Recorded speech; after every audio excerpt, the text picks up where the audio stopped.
Hi everyone, Amanda Saladin here from Love Life Yarn. Today we're going to be knitting this beginner mug cozy. It's super simple. It is a row of knit and then knit and pearls, and so even a beginner, absolute beginner, can do this. And don't worry, I have walked you through every single step from the slip knot all the way to the finishing. You can get little leather tags like this if you like, but they're totally not necessary. I got mine on Etsy from a shop that doesn't do them anymore, unfortunately, so I can't leave a link. But you can find things like this on Etsy if you like. I think it makes it a little more polished, but totally optional. So I'm going to walk you through, like I said, every single step. So are you ready?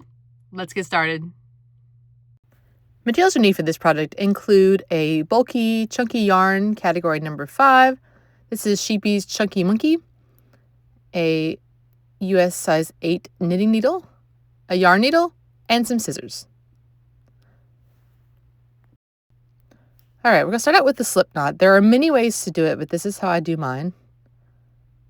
I bring both ends over, take your tail and make a circle around the yarn, the working yarn. Pull through and pull it tight. Now, I would definitely recommend leaving a longer tail than this, but 6 to 8 inches is usually good, so you can weave it in later.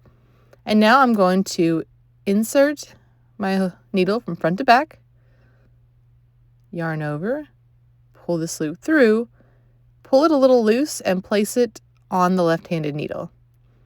Okay, so we have 2 stitches. Now the cable cast on, you work in between, so slip it in between those 2 stitches, yarn over, pull this one up, and again slide it on the needle. This is my way I like to cast on.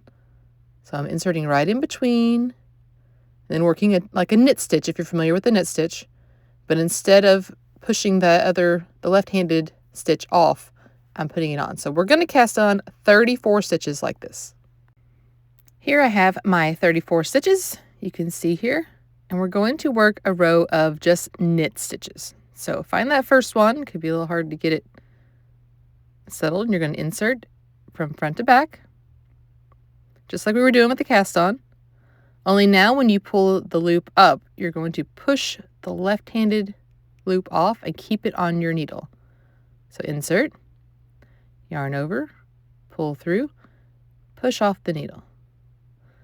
And we're going to do this all the way down, working all 34 stitches, just knit. And this will be row 1. Now I have my knit stitches. You can see there are bumps in the back. So this is the wrong side we're looking at now with these bumps. The first row was the right side. So we're going to work a knit stitch first. Make sure your tail stays out of the way. My little short tail there. Now bring the yarn in between the needles. And now we're insert from back to front for a purl stitch. Loop it around, pull through, push off the needle. Bring it between the needles again and do a knit stitch. Anytime you switch in the middle of a row between knits and purls, you bring it between. That was something at first I had a really hard time understanding, so I'll always make sure to point that out in beginner videos. So right in between the needles. So you'll work knit, purl, alternating all the way down for row 2. And when you're doing a knit and purl row, you can see that you said we are on the back of the work. We're looking at the back of the work. Here we are, we're looking at the front again. You can see the knits look like V's. Okay, that first row was all knits as V's. And then the purl bumps, so knit, purl. And you see when you look at the back, it looks different. These purl bumps are all back here because we knitted a row which pushes the bump to the back. Here's our tail end. Now you know when you're working a right side row, your tail is down here at the end. And when you're working a wrong side, if you're working this way on a wrong side row, your tail's going to be at the beginning. So this is something that can help you keep track. We're just going to repeat these 2 rows. So the next row, since we're looking at the right side, would be a knit row. We'd knit all the way down, and then our tail would be at the beginning. And we would go ahead and work the knit 1, purl 1. So repeat those 2 rows for 24 rows total. Okay, here are my 24 rows. This is the right side we're looking at now. And you can see it's called the broken rib stitch. And now we're going to cast off knitwise. So Go ahead and knit the first 2 stitches. It's called casting off, binding off. Typically, it depends on where you're from. I think in America, bind off is used more. So go ahead and then use your left-handed needle to jump the first stitch over the second, and you're left with 1 stitch. Knit 1, and do that again. Insert. It can get a little tight, so pull it down and jump it over. Just be careful not to let that other stitch slip off the needle. And you're going to work all the way down to the end in this manner. You knit 1 and then jump the other stitch over it. You want a consistent tension, not too tight, but not loose either. Okay, I have 1 stitch left. You can see here is my finish. It does look a little different, the top from the bottom, as far as I used the cable cast on. That doesn't bother me. With that, I'm going to grab my scissors and clip my yarn. And here's how I take my last stitch off.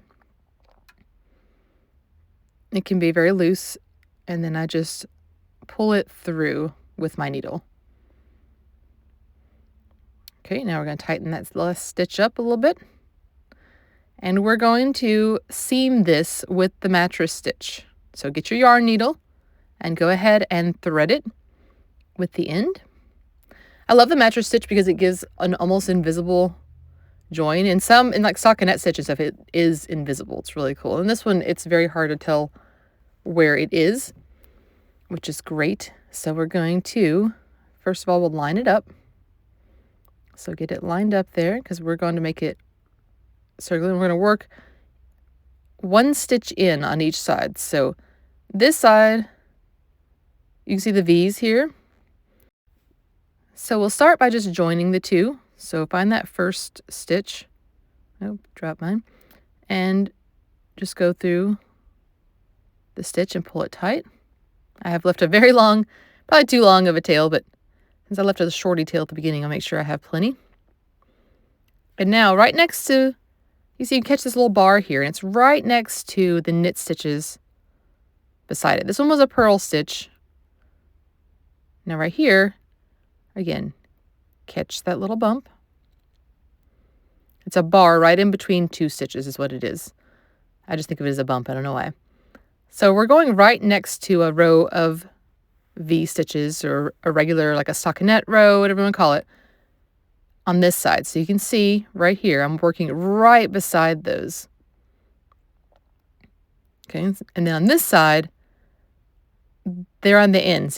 You see the V shape on the end, and I'm just grabbing the bar beside that particular V. So I'm just going to go back and forth. You don't have to tighten it up right away. You can let it be a little loose. It depends on what I'm doing. If I do that or not, just go back and forth, catching that bar in between the stitches until you get all the way down to the end. Here we go. You can see I have seamed it right here. It's just slightly noticeable, but it is not, with this vertical pattern, it's not really noticeable, which is really good. So we're going to weave in our ends, and I'm going to use the seam. If possible, try to always use the seam area to keep from any deviations in your knitting. So I have a seam, so I'm going to just weave mine back and forth. And it's really up to you how many times you do this. I like mine to be pretty secure, so a lot of times I'll go down and then go back up where it was to kind of go back over itself to ensure that it doesn't come out. And then do the same thing with your other end, which hopefully is longer than mine. And you'll weave it in as well, and then you'll have your ends taken care of. All right, and if you want to add one of these leather tags, you can grab one on Etsy. They have lots of different styles. I liked mine here on the end. So then you can grab your cup and slide it on, which is a little difficult on camera. I'm trying to keep it in the frame here. There we go. And you can see that it fits a nice normal size travel mug cozy. I've got different sizes. I've tried it on.